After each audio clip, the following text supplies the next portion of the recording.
step Ethan Miller's hurried steps, a middle-aged man with an arrogant appearance, dragging his little daughter Lily beside him. He stepped forward, his voice commanding without any mercy. "Move seat to my daughter." Maya did not reply, just looked straight at Ethan with a determined, unwavering gaze. In that moment, the question rang in everyone's mind. Why did a man have the right to force her to leave the seat he had paid for? Where is the limit of personal power when it touches on respect for human dignity? The conflict is not just a fight for seats, but a profound confrontation between personal interests and human values that should be respected. And this story, right on that flight, will witness who stands on the side of justice, who will become the keeper of the truth. Maya had just entered the business class cabin after a long business trip, more exhausted than ever. She had paid for the first-class seat in advance, not to show off, but simply to have a quiet space to recharge her depleted energy. First class had always been a place she treasured, a quiet space between the constant noise of work and the outside world. But today, the difference was in her eyes, which were once filled with patience, now tense and fierce to the point of being hard to hide. In the past, when faced with similar situations, Maya still chose to stay silent, yield, and avoid making a fuss, because she understood that sometimes silence was the only way to keep the peace.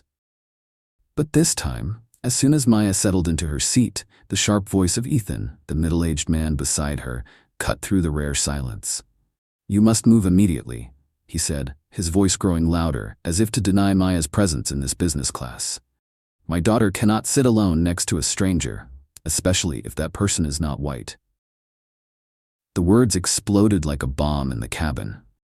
Not only did the statement contain an imposition, it also clearly exposed Ethan's deep prejudice, causing the originally quiet atmosphere to suddenly become suffocating and difficult to breathe.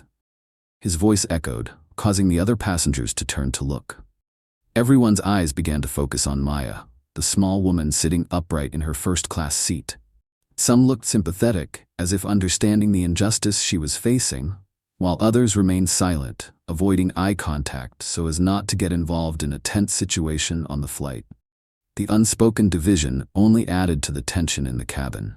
In a small corner, little Lily, Ethan's daughter, slightly bowed her head, her eyes filled with confusion and unease. She was clearly uncomfortable with her father making a fuss among strangers, in a space that was meant to be peaceful and relaxing. The embarrassment and confusion were evident on her small face, a heartbreaking contrast to her father's harsh yelling beside her. The incident did not end there. The onlookers did not know if the situation would continue to escalate or if someone would intervene. Everything seemed to be waiting for a decisive moment, for light or darkness to take over the business class cabin, while Maya remained in her position, her eyes never leaving Ethan, ready to face whatever happened next. The constant arguing in the business class cabin suddenly disrupted the already quiet atmosphere. Nearby, Sarah, a calm and professional flight attendant, heard every word. She stepped closer, her voice soft but authoritative, filled with justice and responsibility. She asked, "Do you mind if we help you handle this matter?" Maya shook her head without hesitation, her eyes determined and without hesitation. Her answer was not only an agreement, but also a clear sign that she was ready to stand firm in the face of any challenge, not accepting concessions or silence like before. Sarah turned to Ethan, her eyes sharp but not lacking in respect, her voice carrying an undeniable decisiveness. "You must sit in the seat according to the ticket you booked. No one has the right to ask others to change seats just because of unreasonable reasons or personal bias." Sarah's words blew through the business class cabin like a strong wind, clearing the stuffy atmosphere and overturning the power that had been leaning towards Ethan. From that moment on, the situation began to change dramatically. The power that had been in the hands of the man with the domineering attitude was suddenly transferred to Sarah, the representative of justice and rules. The passengers around looked at each other, sensing the shift in energy in the cabin. It was no longer a simple injustice, but a symbolic struggle, where justice began to be lit like a torch in the darkness. Sarah was no longer just a flight attendant. She became a defender of respect and equality for Maya, as well as for all those left behind in the underground compartments of Prejudice. Her every word echoed not only in the small space of the business-class cabin, but also as a strong warning, a message to all: it cannot be trampled, and the right to respect is never negotiable. Ethan's screams rang out like a raging storm, completely breaking the quiet and solemn atmosphere of the business-class cabin. His strong fists pounded on the front seat as if trying to vent the anger and pressure that was building up inside him, making the air in the cabin suffocating. Every noise from Ethan was not only a personal outburst, but also a symbol of a deep prejudice engraved in his heart. Just as the tension reached its peak, another voice suddenly rang out, crisp and clear, like a cool breeze in the heat. Another passenger who had silently witnessed the whole thing could not bear it any longer and stood up to protest Ethan's lack of restraint and disrespect. His words were not only a voice for justice, but also a voice representing a host of other silent passengers who had silently felt and sympathized with Maya. Beside Ethan, Lily, a small girl with a sad and gloomy face, bowed her head, as if carrying invisible shame at her father's anger. She could not hide her heartache as she witnessed the long argument, her heart filled with mixed emotions of love and disagreement.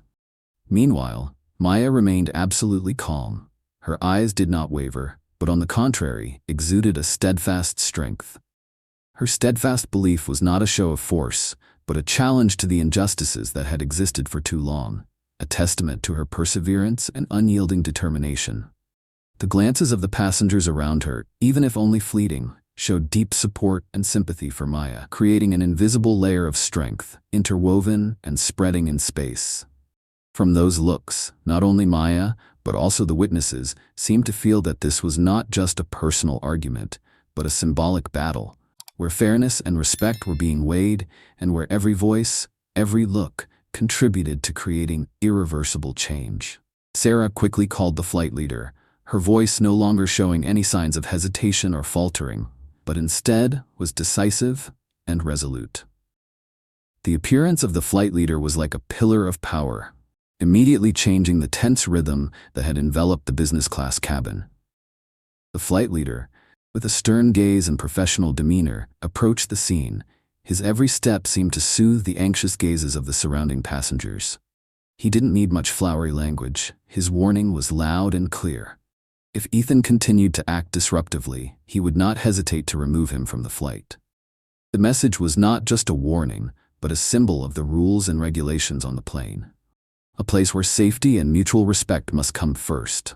Ethan, still angry and reluctant, forced Lily back to her seat, his eyes flashing with frustration and disapproval. But amid the murmurs, his withdrawal seemed to signal that the power had shifted to Sarah and Maya's resolve had been protected. The atmosphere in the business-class cabin began to change dramatically. Eyes no longer showed confusion or worry, but instead sympathy and support. A few passengers could not contain their emotions, gently clapping their hands, creating a small but meaningful harmony, as an affirmation that fairness and courage are always appreciated. The applause was not loud, not noisy, but echoed in everyone's heart like a new belief in fairness and human dignity. Maya returned to her seat, her body relaxing with a sigh of relief, as if a heavy burden had been lifted. The atmosphere in the business-class cabin gradually returned to peace, but the events that had just happened still lingered, like a sharp reminder of the values that needed to be preserved and protected. Maya knew that today, she had stood up not only for herself, but also for countless others who were silently fighting invisible injustices, and this peace was a worthy reward for her unyielding determination. Maya gently turned her face towards the window, the pale afternoon light filtering through the frosted glass, creating a rare, quiet scene in the cramped and noisy space of the flight. She closed her eyes for a moment, taking a deep breath, trying to regain each calm breath after the tense moments she had just experienced. Peace gradually spread quietly in her heart, not because of the noisy victory, but because of a deeper feeling. The belief was affirmed. Justice was never out of reach for those who dare to stand their ground. Suddenly, an elderly female passenger beside her gently touched her hand, gentle yet full of sympathy. Her warm, sincere voice rang out, Thank you for not giving up your seat." The simple words seemed to light a small fire in Maya's heart, a wordless yet strangely powerful recognition. Maya responded with a gentle smile, no longer showing any of her previous anger, but instead a sense of serenity and a firm belief in her own strength and the values she fought for. Have you ever had a moment in your life when silence and courage helped you stand up to injustice? How do you think that quiet power can change the world? Follow my meaningful, inspirational stories.